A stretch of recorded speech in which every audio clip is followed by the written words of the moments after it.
Hey guys, welcome back to Builds by Maz. Today I'll be showing you how you can install professional looking baseboards, even if this is your first time doing this. I'll walk you through the full process and even show you how you can cover up rounded bullnose corners like this so you can get great looking results. Let's get started.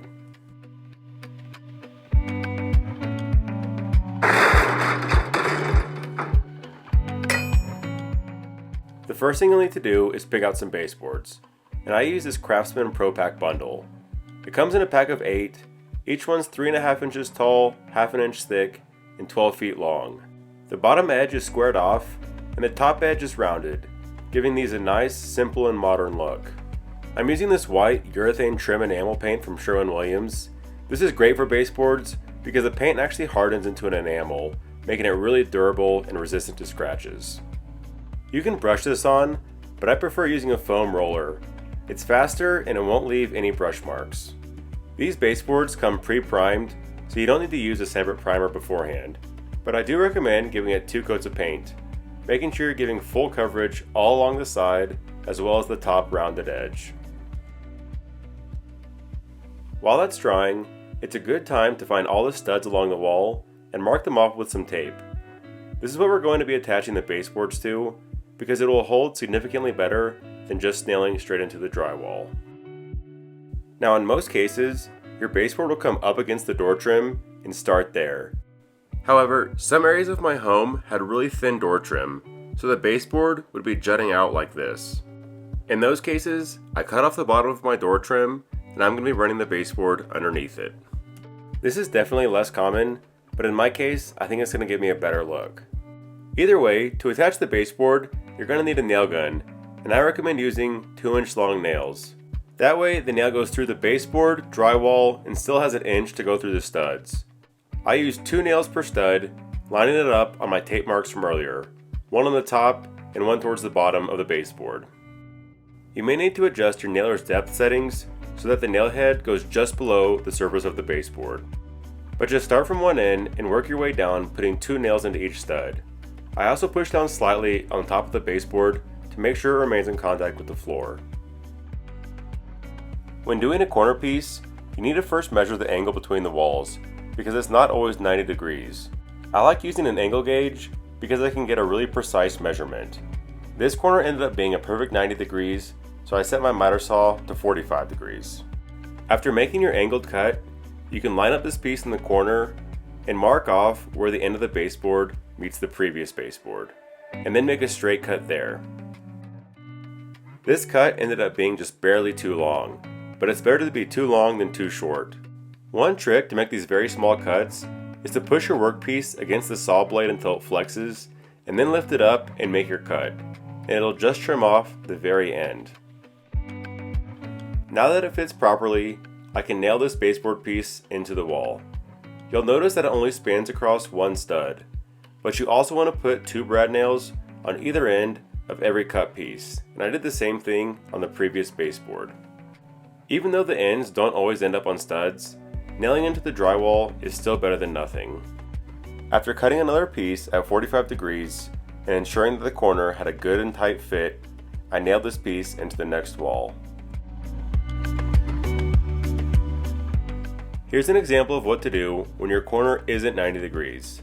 Take the measurement, which in this case is 123 degrees, and subtract it from 180, then divide it by 2. That gives me 28.5 degrees, which is what each cut is going to have to be. Basically, you want the angle of your 2 cuts plus the angle of the wall to all add up to 180. The wider your wall angle is, the lower your angled cuts are going to need to be. Now earlier I joined these baseboards end to end, which is easy but definitely not the best way, so I'll show you another method. Instead of just leaving the end of the baseboard squared off like this, cut it at a 45-degree angle before attaching it to the wall. It should look a little something like this. Line up your next baseboard and mark the end, and we'll also cut this piece at a 45-degree angle. Now it can slide right into place behind the other baseboard, and this will greatly help reduce the visible seam. With this method, you can also put nails right through the ends of both boards at once, which will really secure them together. If you run into a situation where your baseboard is just barely not wide enough to cover up the end of the flooring, then a little trick is to use a piece of cardboard or other small spacer and put it behind the baseboard before installing. This won't be noticeable, but it'll push out the baseboard just enough to fully cover the flooring. Now we'll cover outside corners. For standard squared off corners like this, line up the baseboard and make a mark where the wall's corner is. Make a 45-degree cut on your mark and then line it up to make sure it aligns with the wall. You'll want it perfectly down the center of the corner. Then do the same thing for the other side of the corner, making your mark on the baseboard, cutting it to size, and ensuring you've got a clean, tight fit. Once you're happy with how it looks, go ahead and nail it into place, and it should end up looking something like this. Rounded corners like you see here are known as bullnose corners, and we can't use the same method, because there will be this triangular gap in the corner between the wall and the baseboard, and it won't look right. When you're looking at the wall, you can kind of see where the rounded corner begins, and it's just about right here. You can mark a line on either side of the bullnose corner right where the curve begins. I've found that if you cut your baseboard a 1/4 inch past this line, it normally ends up being just about the right length. When making these cuts on the bullnose corners, you want to make sure you set your angle to 22.5 degrees. After getting both these baseboards lined up, we need to cut our third piece, which is going to connect them. What I've learned is that cutting the third piece exactly 1 inch long almost always ends up being a perfect fit. Trim a piece of baseboard at 22.5 degrees and then measure off 1 inch from the outside edge. This will be the mark you use to make your second cut. Flip your saw to 22.5 degrees in the other direction and trim off the piece. After doing a dry fit and making sure everything fits and adjusting as needed, you can nail the baseboards into place and then attach this centerpiece using a bit of wood glue. This can also be nailed in, but using glue prevents having any additional nail holes, and if you have a tight fit, it should stay snug all on its own. I'll show you another method for this, which I used here where there were 2 consecutive bullnose corners. I cut out a few of these 1 inch centerpieces, and we'll actually use these to determine the lengths of the other baseboards. Get everything lined up, and then you can stack the corner piece on top of it, pressing it against the center of the bullnose corner. You can then use that as your guide to make your mark and cut the baseboard to the proper length. Be sure to dry fit all your pieces together before attaching them to the wall, so you can make any adjustments as needed. Once you've got everything fitting properly, go ahead and nail the baseboards into place and glue the corner pieces in. If there is any excess glue squeeze out, just be sure to wipe it off before it dries. I prefer this method of cutting out corner pieces and stacking them onto the baseboard to measure your cuts. This method is really user-friendly. You don't have to do hardly any measuring or any calculations. You just make micro adjustments as you go. Here you can see the baseboard was a little bit too long, so I had this edge jutting out. I just trimmed off the very edge of it, refit it into place, and then everything fit perfectly. Once you have all your baseboards installed, you can use some wood filler to fill in all the nail holes. You can also get white wood filler, which will make painting over it a little bit easier, but I already had this on hand. I also add a bit in between the seams between baseboards. You can use this same process for all the corner seams as well. If you've done all your measuring properly, then hopefully you won't need to use very much of this. Once the wood filler is dry, you can go back and paint over everything with some touch-up paint. You may need to give it 2 coats, depending on if any wood filler is still showing through.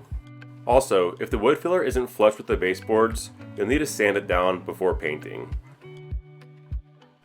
The last step is to caulk along the edge where the baseboard meets the wall. Get some caulk made for baseboards or molding and cut the tip at a slight angle. Apply the caulk at an angle along the top edge of the baseboard, just distributing a thin bead. You can spread the caulk with your finger dipped in water, but I prefer using this spreading tool. It makes things much easier and you'll get a consistent looking finish. Apply the caulk in sections around the room. Don't apply too much at once because this can dry quickly and it won't spread as well. Just drag the spreader along the corner, and if you pick up any excess caulk, just wipe it onto a paper towel. It might take you a couple tries to get the hang of things, but soon you'll be able to do this really quickly, and you'll end up with some really great looking baseboards just like this. The process is exactly the same when going along corners, whether it's inside corners like this or your outside and bullnose corners. If you do happen to miss a little spot like this, just go over it with a second bead of caulk and spread it out, and it should be just fine. If you finish caulking one area and need to take a break or save it for another day, squeeze out a tiny bit from the top and stick a nail through it. This is a quick way for a mostly airtight seal which will last for days. But that's all there is to it.